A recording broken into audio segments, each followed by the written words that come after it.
आता क्रियापद व त्याचे प्रकार विद्यार्थी मित्रांनो आपण या ठिकाणी पाहणार आहोत। खरं तर वाक्यामधील क्रिया दर्शवणाऱ्या जो विकारी शब्द असतो त्याला त्या ठिकाणी विद्यार्थी मित्रांनो क्रियापद असं म्हणतात आणि वाक्याचा अर्थ या ठिकाणी पूर्ण होतो। क्रियापद उदाहरणार्थ गाय दूध देते, ह्याच्यातलं देते हे क्रियापद आहे। आम्ही परमेश्वराची प्रार्थना करतो, ह्याच्यातलं करतो हे काय आहे? क्रियापद आहे। मुलांनी खरे बोलावे, विद्यार्थी मित्रांनो यातलं बोलावे हे त्या ठिकाणी क्रियापद आहे। आमच्या संघाने ढाल जिंकली, जिंकणारे कोण? संघ, जिंकली हे क्रियापद आहे। आणि धातू, क्रियापदातील प्रत्ययरहित मूळ शब्दाला धातू असं म्हणतात। जो मूळ शब्द असतो, उदाहरणार्थ कर तो, याच्यातला कर हा मूळ धातू आहे। मुलांनी खरे बोलावे, दे, कर, बोल, जे, ये, जा, उठ, बस, खा, पी इत्यादी हे जे काय आहेत धातू असतात। त्याच्यानंतर धातू साधिते, कृदंते।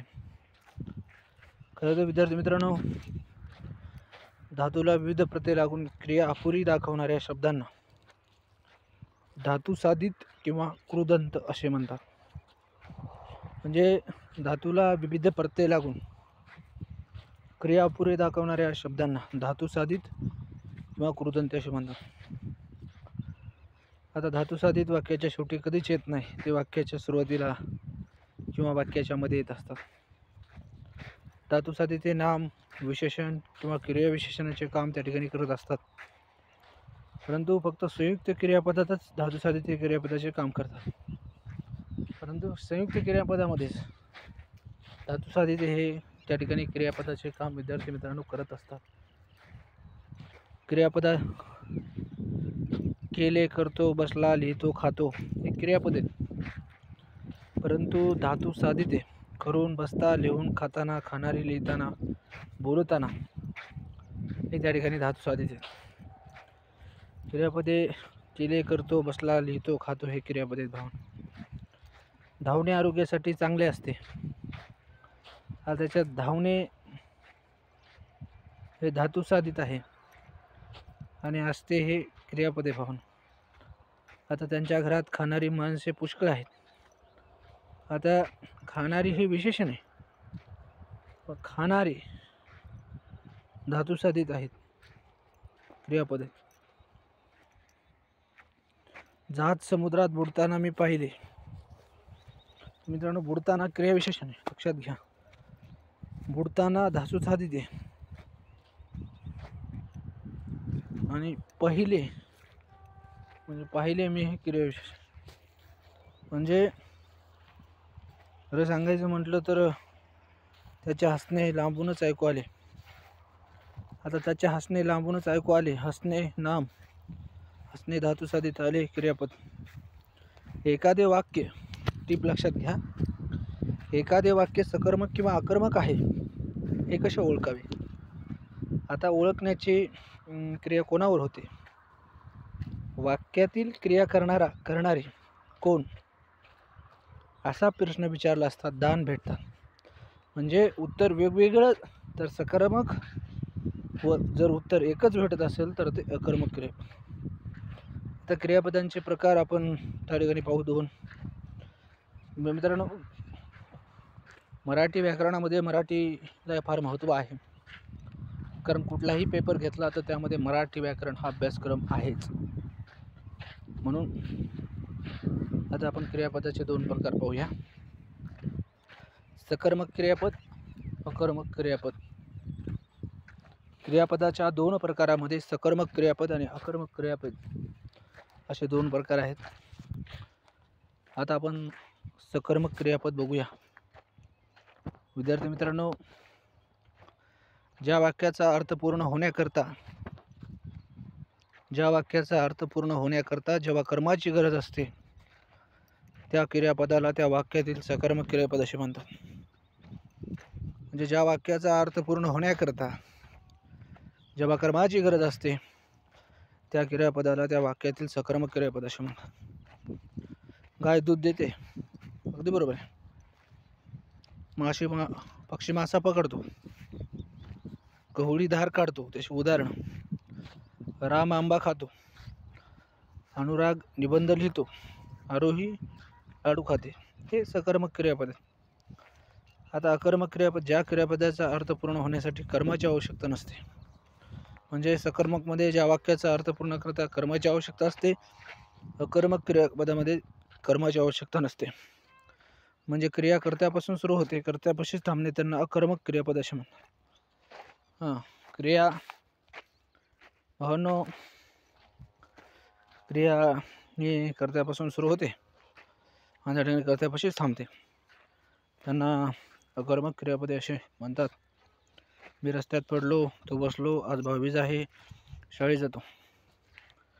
जेव्हा क्रिया कोणावर होते, क्रिया करणारा, करणारी कोण, असे प्रश्न विचारले असता दोन्ही प्रश्नाचे उत्तर हे एकसारखेच असतं, त्याला अकर्मक क्रियापद असे म्हणतात. आता क्रियापदांचे इतर प्रकार. द्विकर्मक क्रियापदे, ज्या क्रियापदास दोन कर्मे लागतात त्यास द्विकर्मक असे म्हणतात. किंवा ज्या वाक्यातील क्रिया ही कर्त्याकडून एकाच वेळी दोन घटकावर घडते अशा क्रियापदास द्विकर्मक क्रियापद असे म्हणतात.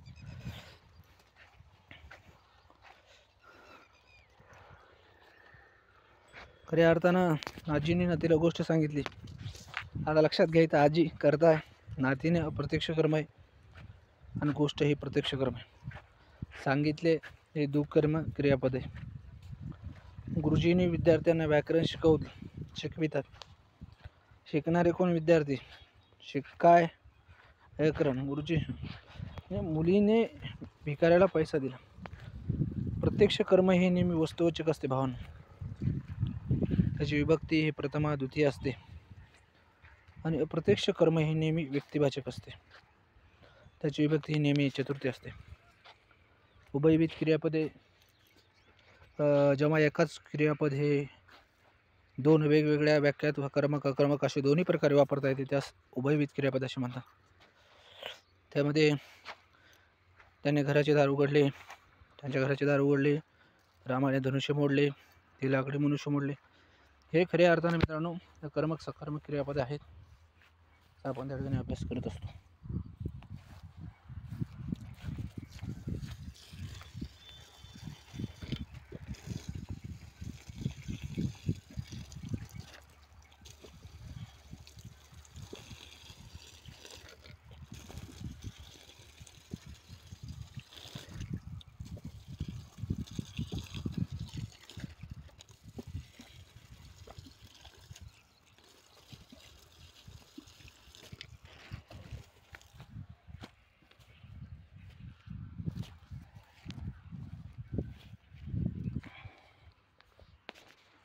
त्याच्यानंतर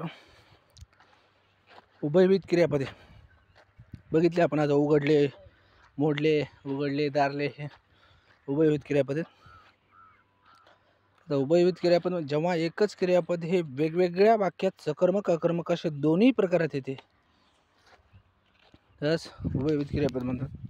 त्याच्यानंतर आपण अपूर्ण विधान क्रियापद पाहणार. जेव्हा वाक्यात क्रियापद असूनही वाक्याचा अर्थ पूर्ण होत नसेल तेव्हा अशा क्रियापदास त्या ठिकाणी आपण अपूर्ण विधान क्रियापद असे म्हणतो. अशा वेळी वाक्याचा अर्थ पूर्ण होण्यासाठी भावनिक क्रियापदाव्यतिरिक्त ज्या शब्दांची गरज असते त्याला विधानपूरक किंवा पूरक असे म्हणतात. त्याचे उदाहरण राम झाला, राजा झाला, मुलगा आहे. राम राजा झाला याच्यामध्ये आपण राजा विधानपूर्वक आहे आणि मुलगा हुशार आहे यामध्ये हुशार विधानपूर्वक आहे.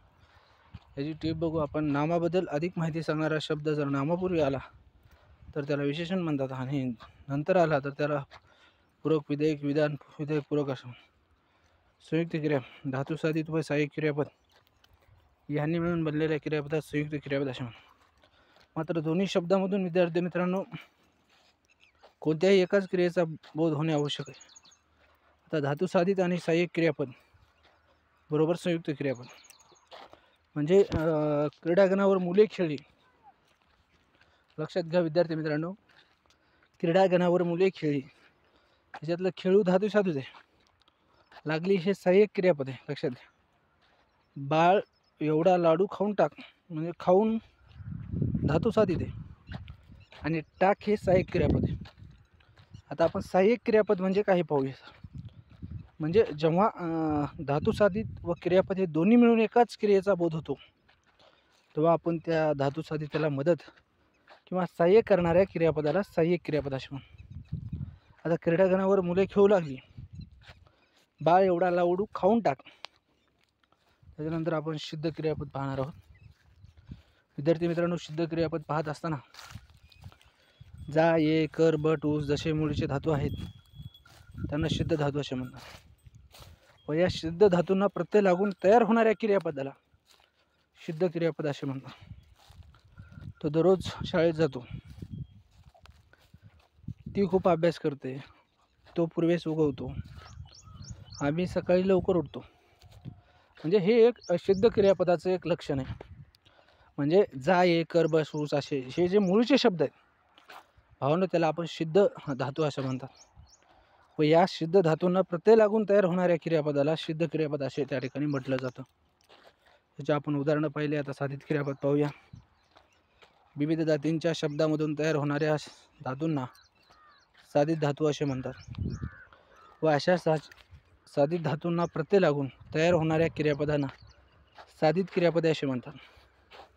म्हणजे हात हाताळत हाताळणे, स्थिर स्थिराव स्थिरावतो, पुढे पुढार पुढारलेले पुढारतात, आण आणव आणवली, पान पान पानवले.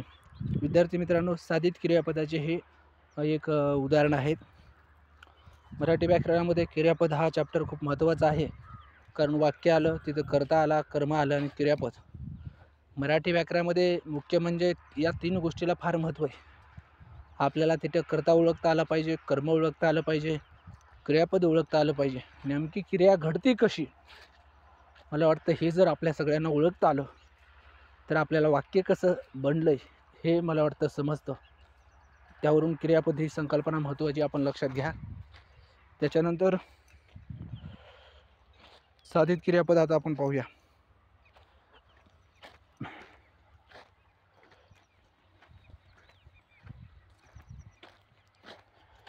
विविध जातींच्या शब्दापासून तयार होणाऱ्या धातूंना साधित धातू असे म्हणतात. अशा साधित धातूंना प्रत्यय लागून तयार होणाऱ्या क्रियापदांना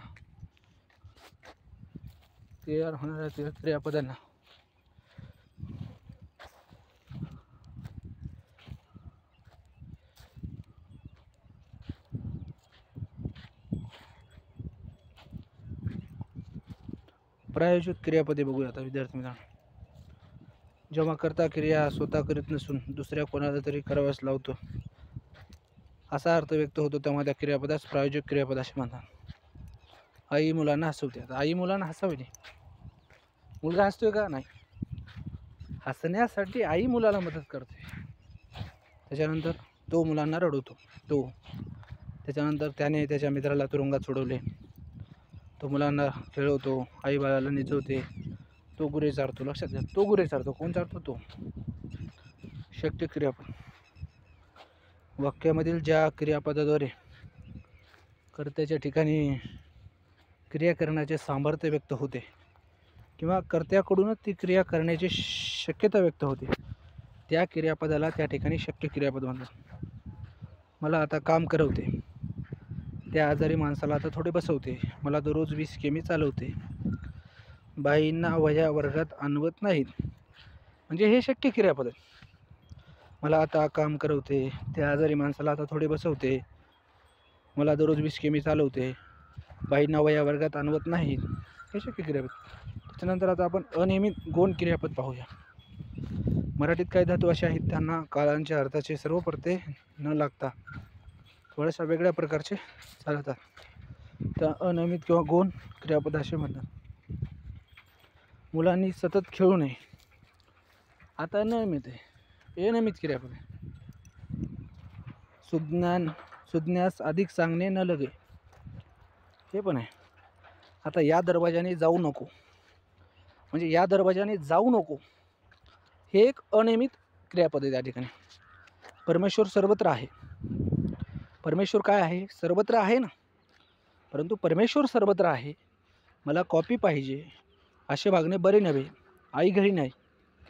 विद्यार्थी मित्रांनो, हे जे अनियमित क्रियापद आहेत, भाव कर्तृत्व क्रियापद लक्षात घ्या.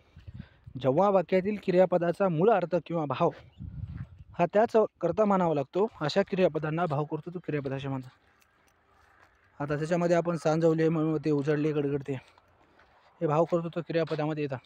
लक्षात घ्या, जेव्हा एखादं वाक्य त्या वाक्यातला मूळ अर्थ आहे किंवा भाव हा त्यांचा एक करता मानावा लागतो, अशा क्रियापदांना भाव कर्तृत्व क्रियापद असे म्हणतात.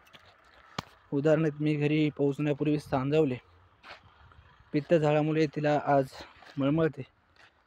पुण्यात जाताना कात्र जवळ उजाडले. आज दिवसभर सारखे गडगडते.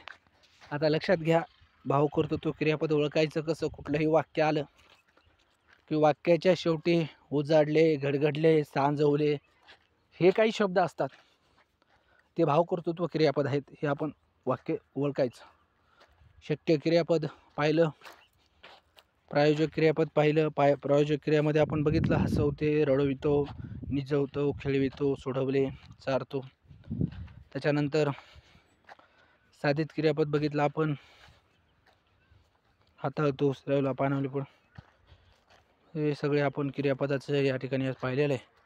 पुढच्या व्हिडिओमध्ये आपण पुढचा प्रकार पाहणार आहोत. असेच व्हिडिओ पाहण्यासाठी विद्यार्थ्यांना आपल्या चॅनलला सबस्क्राईब करा. धन्यवाद.